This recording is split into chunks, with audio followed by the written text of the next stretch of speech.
The story begins with our absolute loser of a protagonist named Yuki complaining about having to clean up every morning at school. His so-called friends, who look like characters we will probably never see again, have a good laugh. This is because they can take it easy since Yuki is practically Mr. Clean and has unparalleled cleaning skills. Just then, all the girls arrive late to school as always, but the boys can't do anything about it since they are not granted powers like the girls are. Unlike boys, girls are able to gain powers simply by eating peaches. Yuki points out how useless his life is, since all boys are playing life on hard mode from the second they are born. Our boy Yuki finds ways to make himself useful, though, as one of his buddies asks him to fix a button on his suit, like guys tend to do. Yuki pulls out his super manly sewing kit and fixes it up with lightning speed, like a human sewing machine. Amazing. All his friends, however, the little nerd points out that his sewing skills don't help him get any ladies. Yuki's older sister taught him how to sew because boys are pretty worthless since they don't receive the benefits of the peaches. She taught him well, but she was pretty abusive about it, as she would choke him straight into unconsciousness if he didn't do it right. Yuki's side character friend wonders about his sister, but he is told by the other little nerd that it's a sensitive topic. It's almost time for Yuki to start looking for a career, but he begins to wonder if that's all there really is to life. Between having to work a dead-end job and all that sewing he does, he will be a relentless dweeb forever. Yuki snaps out of this depressive state of mind and assures himself that there is something more out there, a place where he can make a difference without having to sew a single thing. Just then, the area becomes really foggy, and a strong gust of wind pushes him back. When the fog clears, Yuki realizes that it's his worst nightmare. He has appeared in a place called M. He begins to freak out and searches for his phone to bring out the motto instruction manual. MTO refers to an alternate dimension accessible via gateways, also known as doors. These doors suddenly appeared throughout Japan. Damage or injury sustained as a result of monsters known as Shuki entering their world, or civilians accidentally wandering into MAT, are referred to as M mishaps. This little history lesson is good and all, but what's really important is what he needs to do now. When a civilian finds themselves in MAT, they're supposed to stay wherever they are and wait for the Demon Defense Force to rescue them. The terrified Yuki plans to do just that, but one of these horrifying Shuki appears to attack him. Yuki runs for his life from the monsters that look like they're straight out of Bleach, but arrives at a dead end, and several more Shuki appear. Yuki determines that he can't sew his way out of this one, so he has the bright idea to throw a rock at the creature. This shockingly accomplishes nothing and just gets him mad. Yuki then imagines what his body would look like after getting sliced up by this thing. He won't be able to sew himself back together, but he explains that he doesn't want his life to end this way. The demon isn't listening to his concerns at all, as it's about to destroy him. But just then, he is saved by a girl riding on a Shuki. This girl calls him unlucky for getting attacked so fast and initiates a fight with all the other beasts. She slices a bunch of the low anime budget demons in half with her sword, but she sees that the Shuki she was riding just had its arms ripped off. She knew the dumb thing would be too weak, so she continues taking care of business on her own. Her name is Kyoka, and she is the commander of the 7th Squadron in the Demon Defense Force. She tells Yuki to stay back, but he makes himself super useful by pointing out that things are getting worse by the second. Kyoka takes control of one of the Shuki by putting a chain around its neck, and the two get out of there. They are chased soon after, but Himari, Nei, and Shushu arrive to back up their commander. They report that there are no other survivors, so Nei checks their surroundings again. She finds that a horde of the low-effort monsters is approaching quickly. So, Kyoka tells them to handle it while she takes the boy to safety. The girls instantly handle business as Himari does her best impression of Mega Man and transforms her hand into some kind of Gatling gun to put a bunch of holes in the demons. Shushu won't be outdone though and shows off her ability to grow into a giant like she's one of the Avengers. It becomes pretty apparent to Yuki that of all the girls that are able to get power from peaches, these girls are the cream of the crop. Yuki has only heard rumors about the Demon Defense Force, but seeing them in action now amazes him. The girls finish up the hollows from Bleach, and we see that they found an unconscious boy. They assume that their commander made it back to the dorm already, so they decide to go and check if the last site has been cleared before heading home. The little boy wakes up, but instead of being grateful for them saving him, he just looks around for his sister. Elsewhere, we see that the commander hasn't made it back yet, and she is busy reminding Yuki about the most important rule when a civilian finds himself in a map mishap. They're supposed to keep their mouths shut. Just then, they must stop as they come across a girl that Yuki remembers seeing just before going through the gate. This girl is just about to learn an important lesson from gravity, but luckily she is saved by Kyoka. Kokoshuki's slave is way too slow, so they have to abandon it, and she begins fighting all the demons chasing them. Yuki bravely protects the girl, but he must be saved as well. Kyoka quickly raises a barrier and tells them not to wet themselves, but the demons are beginning to break through. Things are looking bad, even for Kyoka, and she begins to think about how she got stuck with a lousy ability. A look into the past shows some girls gossiping about her. She is known for being strong, but her ability sucks, and they are certain she will never be Supreme Commander. Koga is determined to prove those dumb girls wrong and vows to one day rule over all the commanders. Time is running out, and she thinks about doing something crazy. She has never tested her ability on a man before, so she has a serious decision to make. She tells Yuki that she needs something from him in order for them to escape. So, of course, the little dweeb is eager to do whatever it takes to survive. He doesn't get what he expected, though, as Kyoka informs him that he's going to be her slave. The process seems like it might be a little risque. However, as Kyoka tells the little girl to get out of the way and close her eyes, Ioka explains that if Yuki had enhanced strength, they would have a shot at making it out of there alive. Yuki can't believe that she wants him to fight the demons, but Kyoka manhandles him and reminds him that he said he would do whatever it takes. She then explains that it's time for him to bow down to her. These words hit Yuki like a truck, and despite never even having touched the girl before, he reacts on instinct. Yuki holds her finger out to him, and for some strange reason, his instincts tell him to lick it. The second his disgusting tongue touches her probably dirty finger, chains of energy surround him. Immense power bursts out of his body, and Yuki transforms into a crazy-looking demon. He looks way more powerful now, and Kyoka is amazed to see that it actually worked. The other girls arrive and are shocked to see that their commander turned him into her slave. Yuki is insanely powerful as he slices right through a demon, and things have worked out way better than Kyoka could have imagined. Kyoka mounts him and commands him to show her what he's got. Yuki then starts ripping all the demons to shreds like a boss, flying through the air and slicing right through all of them like they don't even exist. Kyoka throws in some commands for good measure, and she is stunned by how fast he is. Kyoka reunites the little siblings, but everyone is startled when the demons start doing some reuniting of their own. The giant lump of demons becomes a huge demon, so Kyoka orders the others home so she can take care of business with Yuki. She commands him to crush the giant, so Yuki bursts right through the little rock it was carrying. He dodges all of its attacks and trims a bit off the top of the demon's body. The thing blows up in a huge way, leaving all the girls that apparently haven't left yet to wonder who in the world this guy is.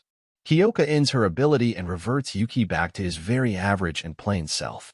Kyoka declines the other girls' offer to return home like a jerk because she needs to have a very important and secret conversation with her new toy.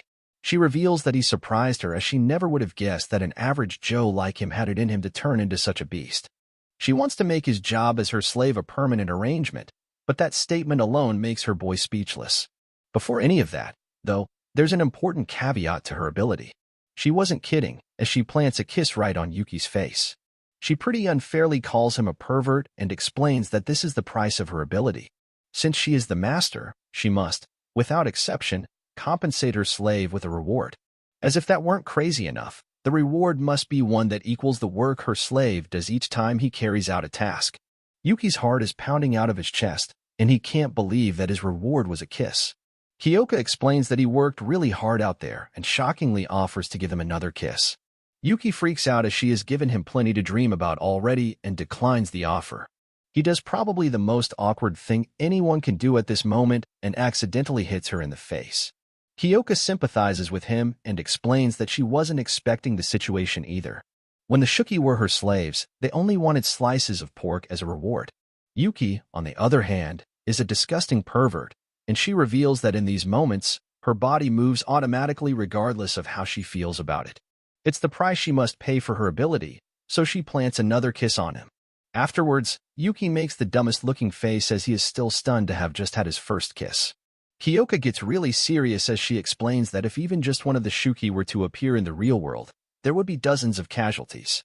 Her goal is to become Supreme Commander and exterminate the vile creatures for good.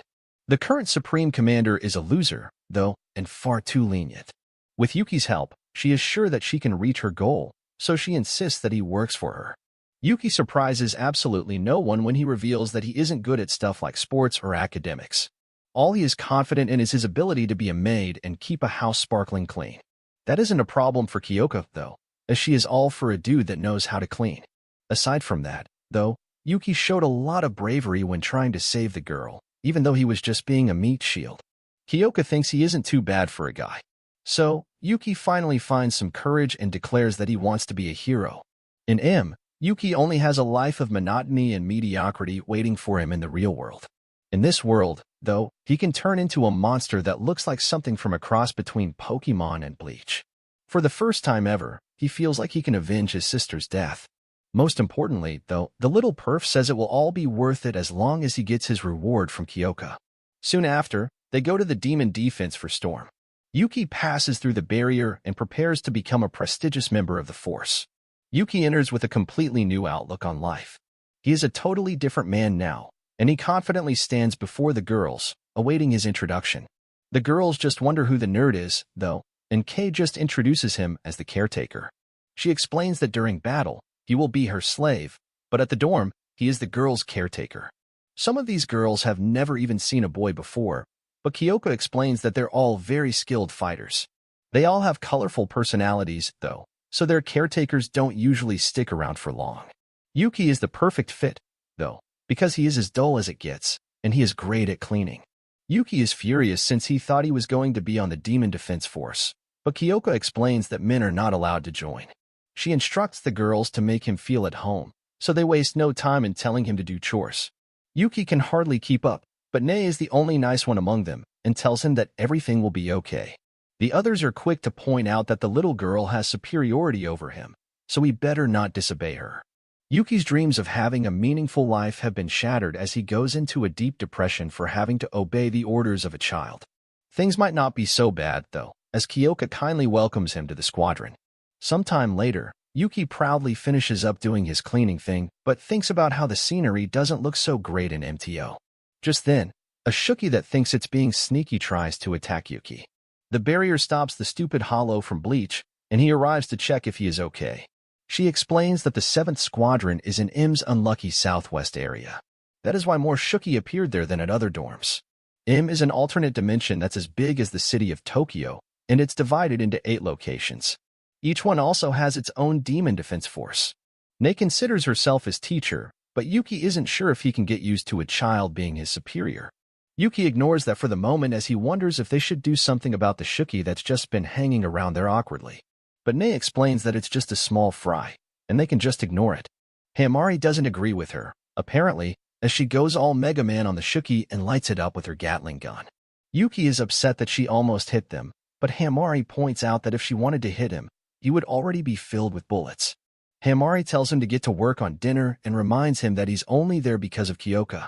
Yuki begins to think that being a caretaker really sucks, and he has a strange feeling like he senses someone.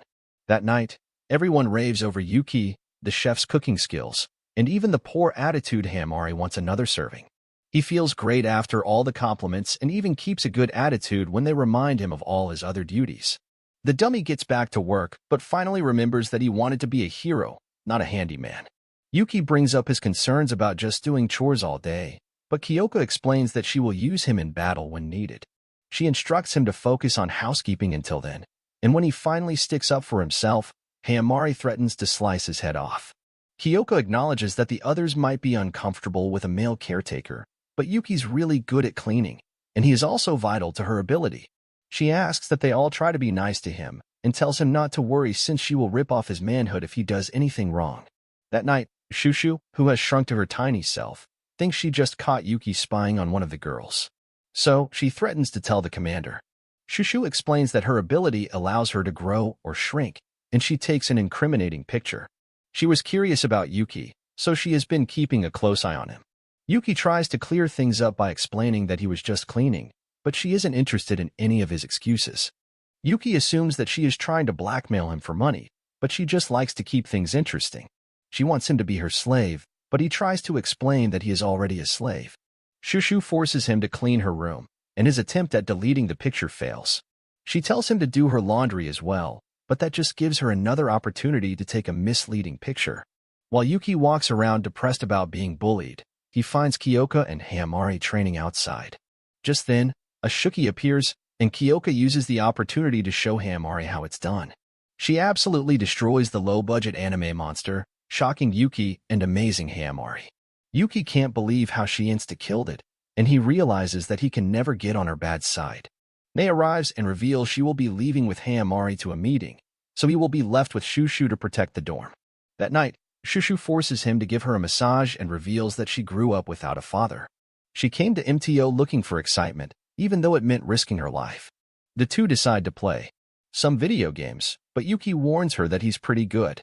They make a little bet, which Yuki is hesitant to accept at first, but eventually decides that he will win and make her apologize for treating him so poorly. He actually loses every game, though, and ends up losing his shirt because of it. Just then, the two must rush outside as a giant Shuki has appeared to attack the barrier. Yuki thinks they should stay back, but Shushu shows just how big she can get. Yuki does his best to keep up, but these giants are quickly about to fight. Dista Monster tries to battle it out with Shushu, but she easily grabs it and smashes it straight into the ground. Yuki is then amazed when she easily overpowers it. Shushu sends it flying, only to punch it down and crush it beneath her feet. Shushu shrinks down a bit, as being that size is completely exhausting. Just as she celebrates her victory, another giant blob of a monster attacks her. A bunch more Shuki merge with it to make it even bigger, and Shushu quickly realizes that things could get bad if she doesn't end the fight now. She tries to use her ability to grow even more, but it doesn't work for some reason. The monsters eventually grab her so she can't move, and the giant lands a punch. Yuki is completely hopeless and can only watch as the giant monster takes the upper hand with another powerful punch. Yuki wishes he could transform in this moment, but it's impossible without Kyoka. He wishes there was something he could do, and he remembers that he transformed when his lips touched Kyoka's hand. This genius gets the bright idea to kiss something that she owns, so he rushes to the laundry room. Licking her glove fails, but it did start the transformation, so he is on the right track. Shoving his face in her shirt transforms his foot, but he needs something that will give a stronger reaction.